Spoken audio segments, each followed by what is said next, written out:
आज हम बात करेंगे कंपटीशन एग्जाम में सबसे महत्वपूर्ण टॉपिक अक्षांश एवं देशांतर।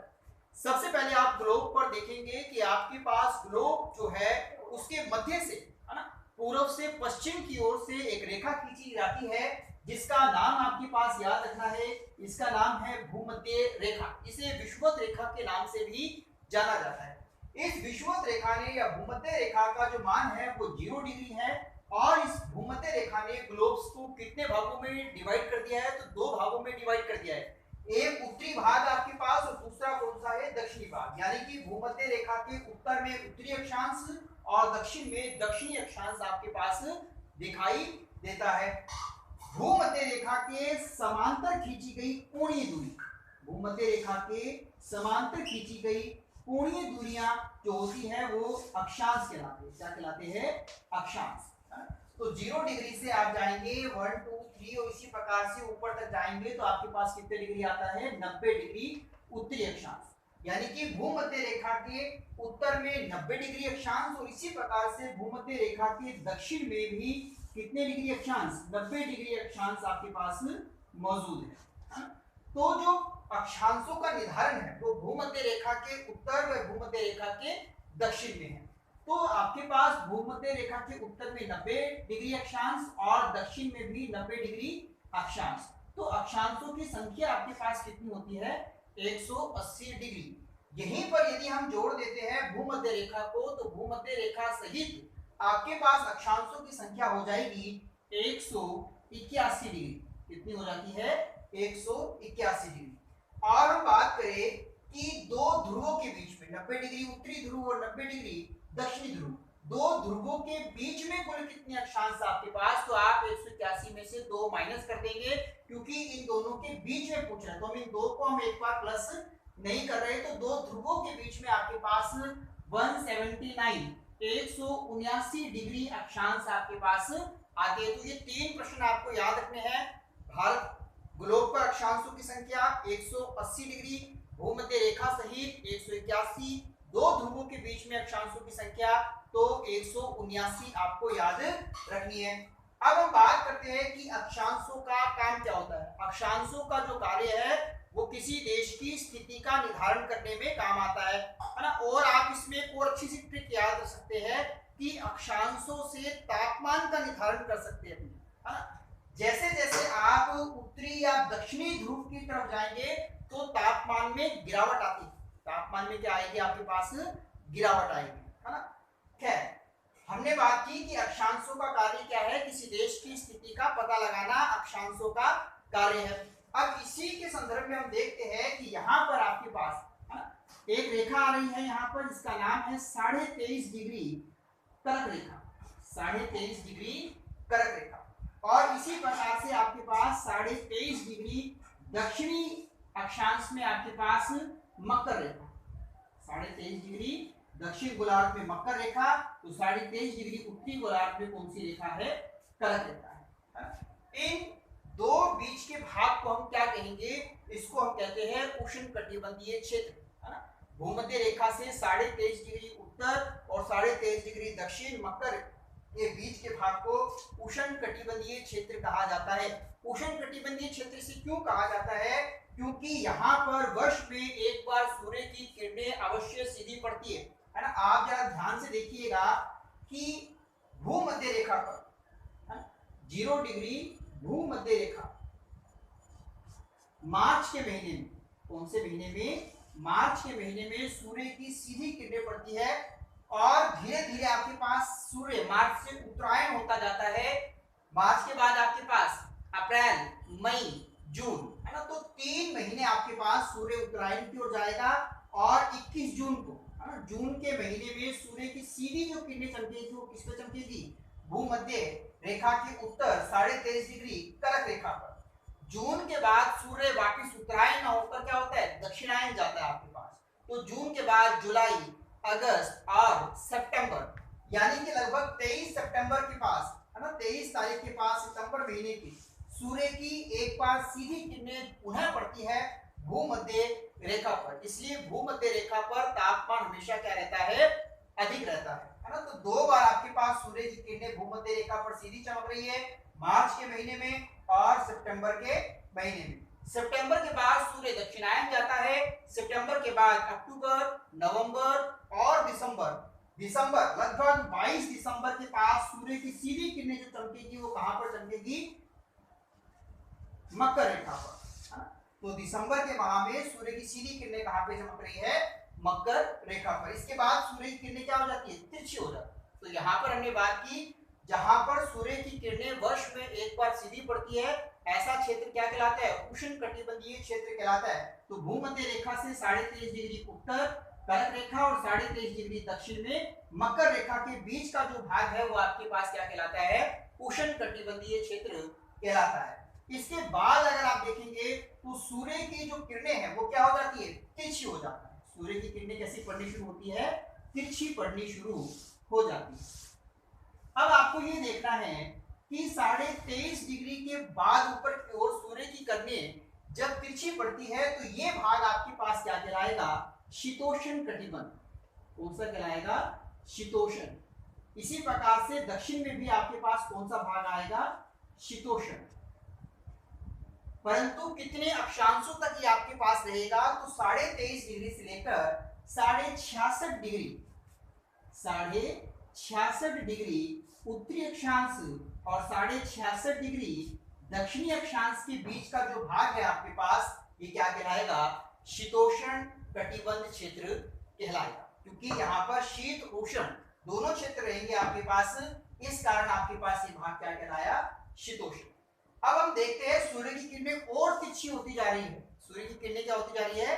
और तिरछी। तो 66.5 डिग्री से उत्तर की ओर हम जाएंगे तो ये आपके पास क्षेत्र कहलाएगा शीत कटिबंध। कौन सा कहलाएगा? शीत कटिबंध, है ना। इसी प्रकार से 66.5 से दक्षिण की तरफ अगर हम आएंगे तो दक्षिण में भी आपके पास कौन सा कटिबंध आ जाएगा? शीत कटिबंध आपके पास।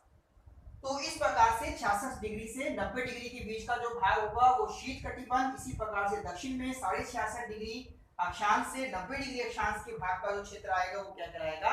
शीत कटिबंध। और 90 डिग्री उत्तरी भाग और 90 डिग्री दक्षिणी भाग ये आपके पास ध्रुव है, और ध्रुव हमेशा क्या होते हैं? ठंडे होते हैं, क्योंकि यहाँ पर सूर्य की किरणें कैसी पड़ती है? तिरछी पड़ती है ना। तो अभी आपने ग्लोब पर 3 क्षेत्र देखे। सबसे पहले आपने देखा कौन सा? उष्ण कटिबंध। और आप मुझे बताइए उष्ण कटिबंध ये कहां से कहां तक होगा? 0 डिग्री भूमध्य रेखा से 23.5 डिग्री उत्तर में कर्क रेखा और 23.5 डिग्री दक्षिण में मकर रेखा के बीच का भाग उष्ण कटिबंधीय क्षेत्र कहलाता है, क्योंकि यहाँ पर सूर्य की किरणें वर्ष में एक बार सीधी अवश्य पड़ती है। ओके, फिर इसके बाद अगर हम बात करते हैं कि 23 डिग्री कर्क रेखा से 66.5 डिग्री का जो भाग है इसे हम कहेंगे शीतोष्ण कटिबंध। उत्तरी अक्षांश में भी और दक्षिणी अक्षांश में भी कहेंगे। और फिर इसके बाद अगर हम बात करते हैं 66.5 डिग्री से 90 डिग्री अक्षांशों के बीच में, तो यहाँ पर शीत कटिबंध आपके पास आते हैं, क्योंकि इस क्षेत्र में आपके पास क्या होगा? तापमान बहुत कम होगा, क्योंकि सूर्य की किरणें यहाँ पर क्या पड़ रही है?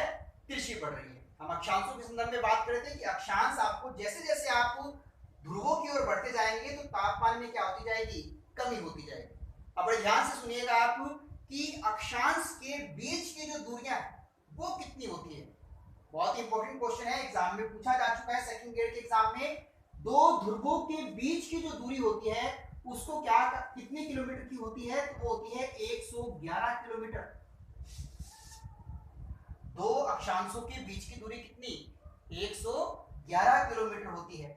अगर हम बात करें ये जो अक्षांश देख रहे हैं ये सारे वृत्त है, सारे के सारे क्या है? वृत्त है। ये चारों तरफ घूम रहे हैं आपके पास नीचे।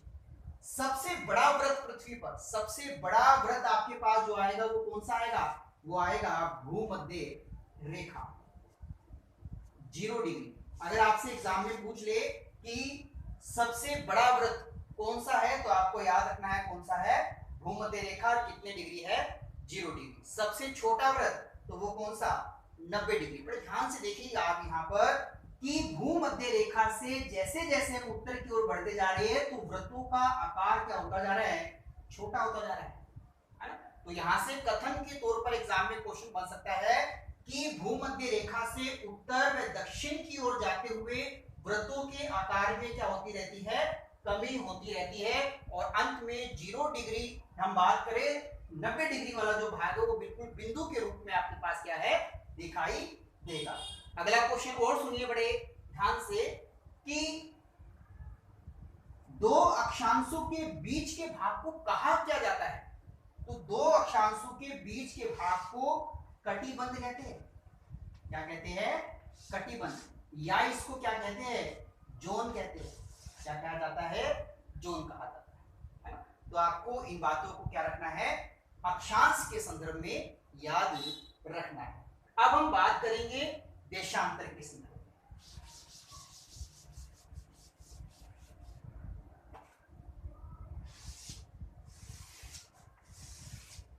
देखिए बच्चों, ग्लोब पर आप जो देख रहे हैं, भूमध्य रेखा ने तो क्या की थी? दो पार्ट्स डिवाइड की थी, उत्तरी और एक दक्षिणी भाग। उत्तर से दक्षिण की ओर खींची गई काल्पनिक रेखा, ये सारी रेखाएं काल्पनिक का ध्यान रखिएगा पहले आप। उत्तर से दक्षिण की ओर खींची गई रेखा 0 डिग्री, ये आपके पास कहलाएगी ग्रीनविच रेखा। क्या कहलाएगी? ग्रीनविच रेखा। ग्रीनविच रेखा ये इसलिए कहला रही है क्योंकि लंदन का एक शहर है ना यूरोप में, वहां पर लंदन के शहर ग्रीनविच से इस रेखा को माना गया है, गुजारा गया है, इसलिए इसे ग्रीनविच रेखा कहा जा रहा है। ग्रीनविच रेखा ने ग्लोब को दो भागों में डिवाइड कर दिया है। एक भाग देखेंगे आप पश्चिमी भाग और दूसरा कौन सा? पूर्वी भाग। दूसरा कौन सा है? पूर्वी भाग। तो देशांतर का जो कार्य है वो ग्लोब को दो भाग में बांटने का है, एक पश्चिम और एक पूर्व। और कौन सी रेखा ने बांटा? वो बांटा है ग्रीनविच रेखा। इस रेखा को प्रधान यामोत्तर रेखा भी कहते हैं। क्या कहते हैं? प्रधान यामोत्तर रेखा भी इसे कहा जाता है। 0 डिग्री ग्रीनविच रेखा को, जिसने ग्लोब के कितने पार्ट्स कर दिए? 2 पार्ट्स। कौन कौन से? एक पश्चिमी और एक पूर्वी। अब बात करते हैं कि देशांतर उत्तर से दक्षिण की ओर खींची गई कोणात्मक दूरी पश्चिम में और पूर्व में इनकी संख्या क्या है। तो आप देखेंगे कि देशांतर जो पश्चिमी भाग में है, पूर्वी भाग में, तो पूर्व में आपके पास देशांतरों की संख्या होती है 180 डिग्री पूर्वी देशांतर, और इसी प्रकार से 180 डिग्री पश्चिमी देशांतर। 180 डिग्री पश्चिम देशांतर। अब यहां से सिंपल सा प्रश्न याद रखना है कि कुल देशांतरों की संख्या कितनी होती है। तो कुल देशांतर 180 प्लस 180 कितने हुए? 360 डिग्री। कितने हैं? 360 डिग्री। अब आपको ये ध्यान में रखना है कि जो अक्षांश का जो देशांतरों का जो काम होता है वो क्या होता है? वो होता है किसी देश के समय का निर्धारण करने। क्या करने में है? समय का निर्धारण। अच्छा, आपको ये मालूम है कि पृथ्वी कैसे रोटेट कर रही है, कैसे घूम रही है? तो पृथ्वी अपने अक्ष पर पश्चिम से पूर्व की ओर घूम रही है। कैसे घूम रही है? पश्चिम से पूर्व की ओर। पृथ्वी गोलार्ध है आपके पास, है ना, बीच से उभरी हुई है, और उत्तर और दक्षिणी भाग में आपके पास क्या है? चपटी है ना, जैसे नारंगी होती है आपके पास, संतरा होता है, कुछ इसी प्रकार से उत्तर से और दक्षिण से चपटी और बीच में से उभरी हुई होती है ना। तो यहाँ पर हम बात करें, जब पृथ्वी घूमेगी आपके पास गोलार्ध के रूप में है, तो आपके पास दिन और रात कितने घंटे में हो जाते हैं? वेरी गुड, 24 घंटे में आपके पास दिन और रात हो जाते हैं। यानी कि 24 घंटे में जो ग्लोब है आपके पास या पृथ्वी है वो सूर्य के सामने से होकर क्या हो जाती है? गुजर जाती है। कितने देशांतरों की बात की हमने? 180 प्लस 180 360 डिग्री, यानी कि 360 डिग्री देशांतर को सूर्य के सामने से गुजरने में 24 घंटे का समय लगता है। कितने घंटे का समय लगता है? 24 घंटे का। अगर हम इसको यहाँ पर डिवाइड करेंगे तो आपको पता चलेगा कि 360 डिग्री देशांतर 24 घंटे में से गुजरेंगे तो 1 डिग्री देशांतर, 1 डिग्री देशांतर को सूर्य के सामने से गुजरने में कितना समय लगेगा? 360 तो 24 घंटे में है, तो 1 डिग्री को सूर्य के सामने से गुजरने में 4 मिनट का समय लगता है। कितने मिनट का समय लगता है? 4 मिनट का। 1 डिग्री देशांतर को सूर्य के सामने से गुजरने में कितना समय लगता है? 4 मिनट का है। खैर, ये बात आपको क्या रखनी है? ध्यान में रखनी है। खैर, अब हम आगे बढ़ते हैं। थोड़ा सा और देखना है आपको कि जो ये ग्रीनविच रेखा है, ग्रीनविच रेखा के कारण आप इसको समय के आधार पर देखेंगे तो पूर्व में जाने पर समय क्या हो जाता है, आगे हो जाता है। 180 डिग्री पूर्व की ओर बढ़ने पर समय क्या हो जाएगा, आगे। और 180 डिग्री यदि आप पश्चिम की तरफ जाएंगे तो पश्चिम में जाने पे समय क्या हो जाता है, पीछे। सीधी सी ट्रिक है, पश्चिम पीछे और पूर्व में आपको क्या करना है, आगे बढ़ाना है समय। कैसे बढ़ाना है अभी थोड़ी देर में हम इसको सीखेंगे। अब आप देखिए कि दो अक्षांशों के बीच की दूरी कितनी होती है, तो दो देशांतरों के बीच की दूरी 111.6 किलोमीटर होती है। कितनी होती है, 111.6 किलोमीटर। पर ध्यान से देखिएगा आप यहाँ पर 111 किलोमीटर 111.6 किलोमीटर की जो दूरी है वो देशांतरों की कहां पर होगी, वो भूमध्य रेखा के निकट होगी। कहां पर होगी, भूमध्य रेखा के निकट, है ना। क्योंकि देखिए जैसे आप देखेंगे उत्तर की तरफ जाएंगे तो देशांतर क्या हो रहे हैं यहाँ पर, देशांतरों के बीच की दूरी कम होती जा रही है। यहाँ पे तो क्या हो रहे थे, वृत्त छोटे हो रहे थे, दूरी सेम थी 111 किलोमीटर थी, परंतु यहाँ पर वृत्त छोटे नहीं हो रहे, इनकी बीच की दूरियां क्या हो रही है, कम हो रही है। कारण क्या है, अभी आपको बताया कि पृथ्वी बीच से उभरी हुई है और ऊपर से क्या है, चपटी हुई। जब इस प्रकार से वृत्त बनेंगे तो यहाँ पर आपके क्या बनते जाएंगे, छोटे होते जाएंगे। तो आपसे पूछा जाए कि देशांतरों के बीच की दूरी भूमध्य रेखा पर कितनी रहती है, तो आपको याद रखना है कितना, 111 किलोमीटर, है ना।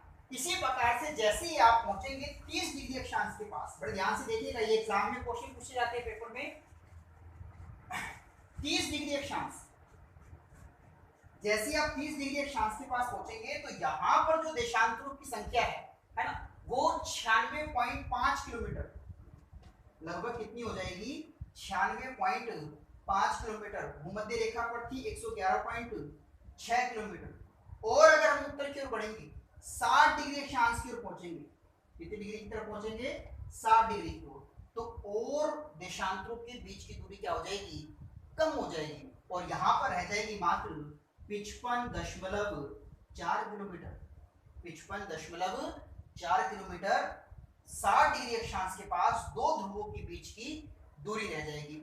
फिर हम पहुंचेंगे आपके पास 60 डिग्री के बाद 80 डिग्री अक्षांश के पास।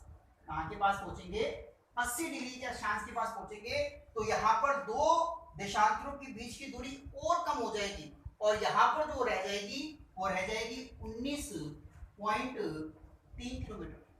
कितनी रह जाएगी, 19.3 किलोमीटर। और 80 के बाद हम कौन से देशांतर की तरफ, तो यहाँ पर हम कौन से पाएंगे, 90 डिग्री देशांतर। तो 90 डिग्री देशांतर पर आपके पास यहाँ रह जाएगा एक जीरो बिंदु के रूप में, है ना।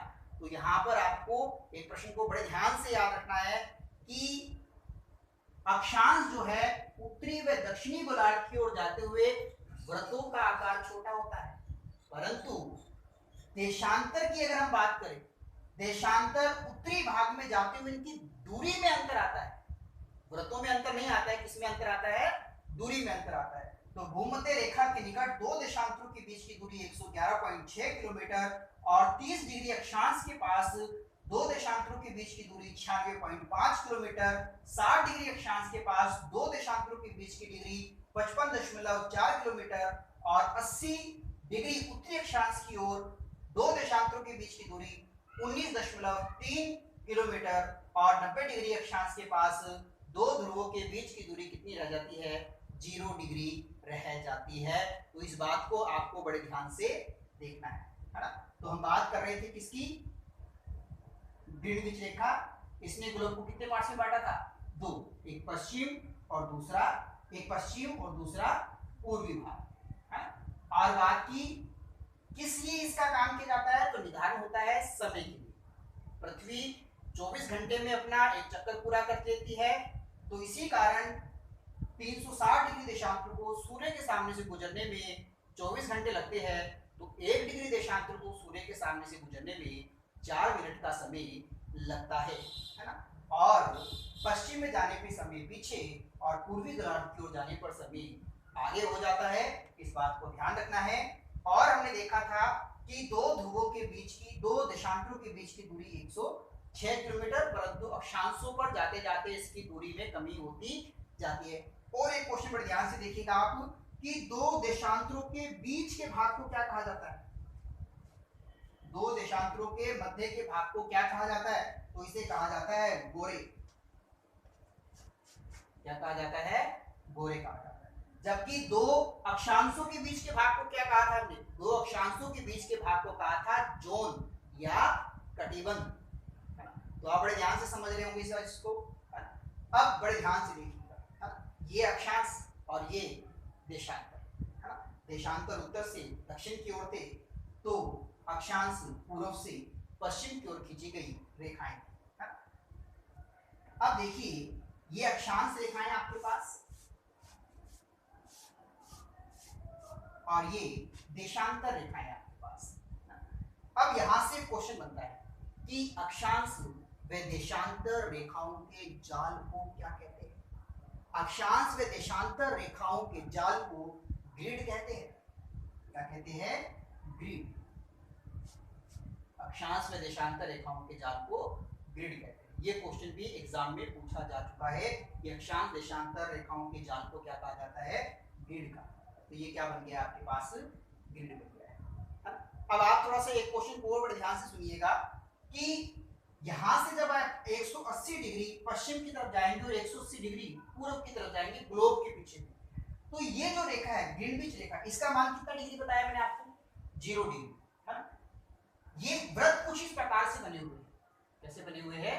इस प्रकार से। तो इसके पीछे वाली जो जस्ट आपके पास रेखा है ना, उसका मान 180 डिग्री है। कितना मान है?